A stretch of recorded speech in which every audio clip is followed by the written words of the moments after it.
Aleyzza Hello. is here to talk about our new song that's coming out on May 1st, Mueve la Cintura. If you are a paid member, you have actually heard a preview of this song already. But if not, we're going to be talking a little bit about the story about it. We collaborated on a great song last year called Summer's Day. And this is a very interesting story. I'm very excited to be talking with Lay because she's just one of those people that kind of took me in as I was starting my journey with music, has been an amazing mentor to me and a great friend. Aleyzza, welcome to the show. Hi. Hello. Hi, friend. How are you? It's good to see you. Good to see you too. Miss you I lots. I know you see the box. There's proof of him moving. I'm really excited to be talking with you because obviously we have a song coming out in May. This song Mueve la Cintura, which it's so wild. We have been working on this song basically for over a year. We we originally started writing it in February of 2023. Yeah, it started with a small idea. Shout out to Kardik. He started out with a beat, Yeah. and we just uh, moving our hips, and then it went from there. And we had a hook, and we had an idea of an intro, Yeah. and then started rolling the ball, and we're like, okay, we want this to be out in the world, so we made it Yeah. happen. Yeah. And I think that that's what's so cool about this particular situation is just the fact that it kind of started with this idea. It simmered a little bit because we worked on Summer's Day. I went out it was June, right, of last year. And we were going to work on Mueve la Cintura, but then we ended up working on Summer's Day instead. Yeah, that's kind of like the crazy part about being actually in the studio. I think I honestly think like when you already have a beat made from an outside producer, it's, I don't want to say easier, but it's definitely like now with the world of Mm, technology, it's easier for us to collaborate without being with each other. But they're right.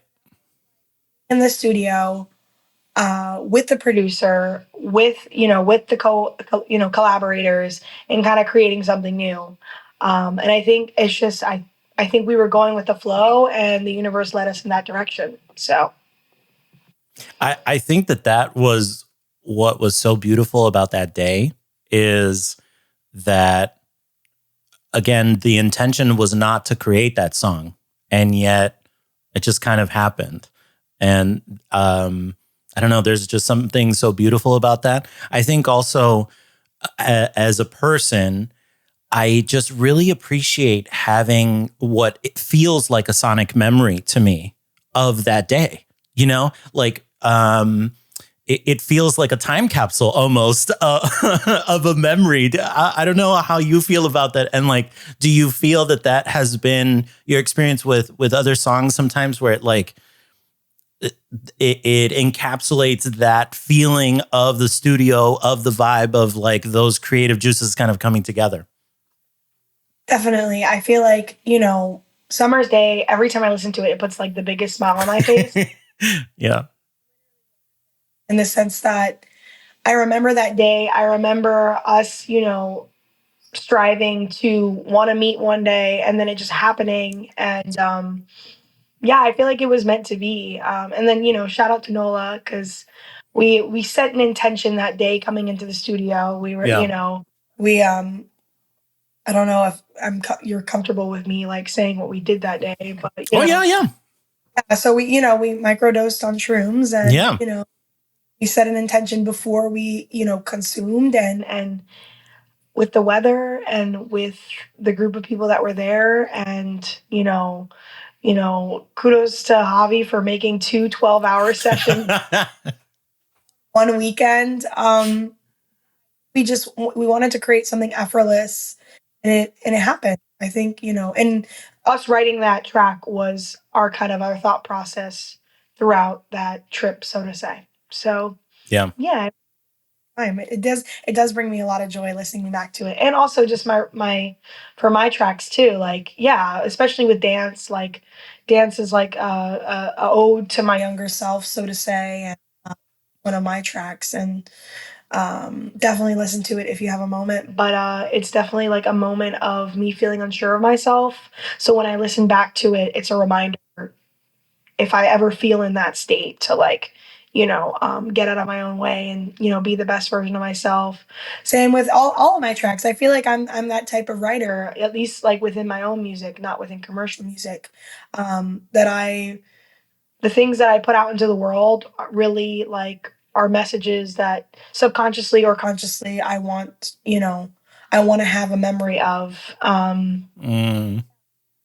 They're like little pieces of me that I'm like, if you like what I have to offer, here's a little piece. Here's a little piece. So yeah, I think that's a really great way of saying it.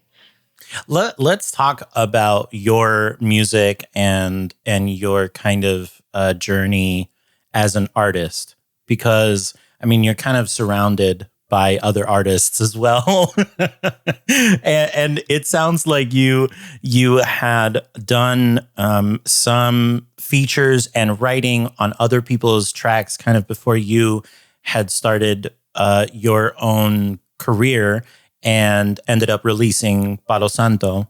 So can you tell me a little bit about that? Like what kind of started that journey for you and where you feel you're at right now? Yeah, I mean, yeah, I guess I can talk a little bit about my journey. So I kind of did my journey a little bit backwards for most people in the industry. And and then they kind of find their way into like commercial music or something like that, or sync, which is another way of just saying commercial music, aka the music that you see on TV shows and the music that you see on commercials and stuff like that. That's what commercial or sync music, synchronization music is called. So I started my journey there with professionally singing for commercial music. Shout out to Vault Studio. Shout out to Blaze Unlimited. They are the company that I've worked with in the past and I'm working with currently. Um, and that's how I started. I also started singing back vocals for other artists, such as collaborating with Lola Via and Brooklyn the Kid, and artists from all over the world that just I encountered throughout my journey, and they were like, "Hey, would you mind to throw some vocals on here?" Or, "Hey, do you want to vocals for me?" Or so that's kind of how I started. And then I think through that guidance, especially through like my guidance with Brooklyn the Kid, like it just slowly became from shadowing to actually wanting to bring my voice to the forefront. And even the process of like writing Palo Santo and Mm. song. So it was just like a journey all throughout. And I think even like after I released my first song, like a year later, I was still like tweaking my understanding of what it was to come prepared to the studio, what it was to optimize your time before even coming in. I think it's like I'm right now 2024, I'm really being a student to this craft, and that's really what I'm thriving to be at this moment in time. But that's just the general gist of my story. Yeah, I started in commercial music and now I'm growing my independent catalog. Yeah, and I feel like I don't know, and maybe this is because you had already kind of started doing this, but I feel like you have such a good sense of who you are as an artist, and I feel like I can tell, at least in my own music, how I'm still figuring so much out about myself, whereas I feel like you have a very good sense of like what your sound is, I think, and what song to song you want to be doing. I mean, even you described how like each one of your songs is a little message to yourself, right? A little piece of yourself that you want to have a memory of. Can you speak to that and like what that is like for new artists? Because I don't know. I felt, and I still sometimes feel a lot of imposter syndrome. Like I'm not meant to be doing this. I shouldn't be doing this. Like me, make music. I don't know if you feel those feelings. I mean, I think first and foremost, I think it's so funny that you say that because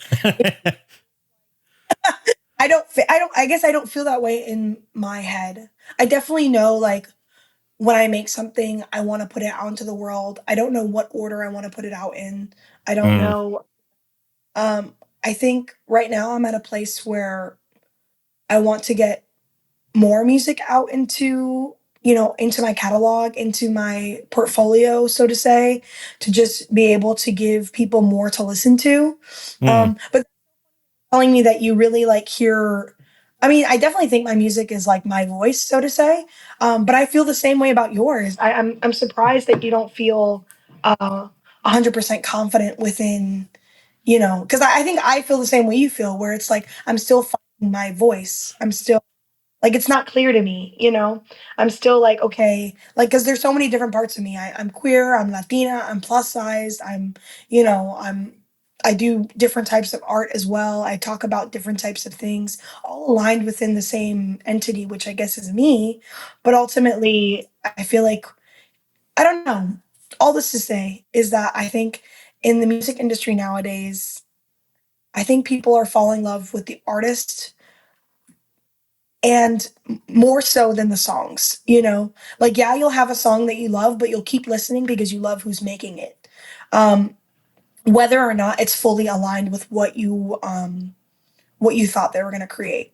I think falling in love with artists is like more prominent than ever nowadays, um because of the impact of social media, and then you get to like see the inside of their lives, so to say. So I don't know. It's funny to me that you think, or I don't think that I am the imposter syndrome thing. I think is something that I still deal with, but I think ultimately, I think we are just always in our own ways. Like at least for me, that's something that I've realized within the last few months. Uh, that especially my team and we've been really pushing in content and like creating assets for social media and getting our name out in the world more and more individually, but we're doing the content collectively. And we did a 10-week challenge, and I think what I realized within those 10 weeks was that my issues or my insecurities within like being uncertain about what the choices that I'm taking within my career, because my music is my career, or have a lot to do with nothing that has to do with music. mm, Out of 10, my insecurities towards content, or my insecurities towards like releasing something or releasing it a certain way or not being sure about, it has nothing to do with the music. All of us create amazing music, and I think that's why we collaborate and why we believe in each other, and why that is so authentically so. It's not just about the money or whatever, because trust me, there's not a lot of money at this point in my career, to be very frank. Um, but not saying that we're not very close for that being a reality. And I think a lot of the times, like I said, I think it has nothing to do with the music. It's about us getting out of our own ways. And that's something that I'm working on right now. And that's kind of my note towards the imposter syndrome, that whether or not you were doing music, that would still be an issue. So what are you going to do with it? You right. know, uh, Regardless, like even you doing this, like I feel like this is a great niche for you, the hobby. Like I I think you're a great speaker, and I think you're very thoughtful. And I didn't know that your show touched on other things that matter to you. So I'm really excited to be here. But those are my musings towards your question. I, I really appreciate your response.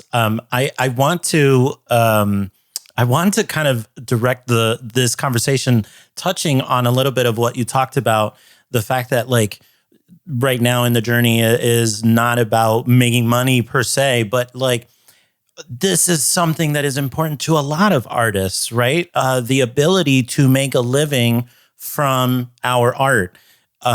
And I wanted to get your thoughts on it, uh, as well as like because of a lot of the things that are going on in the world, right?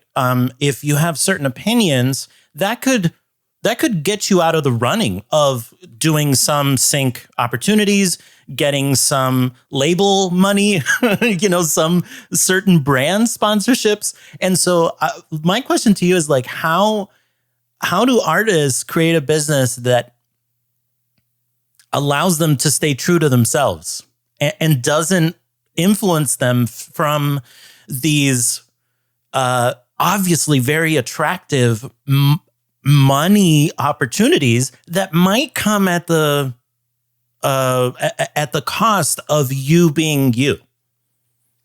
Yeah. I mean, I think the first thing that I thought of when you said that was like vanity metrics versus what's actually in your pocket, right? And also I think the biggest thing for me, shout out to 24/7 artists. I love 24/7 artists. They brought you to me.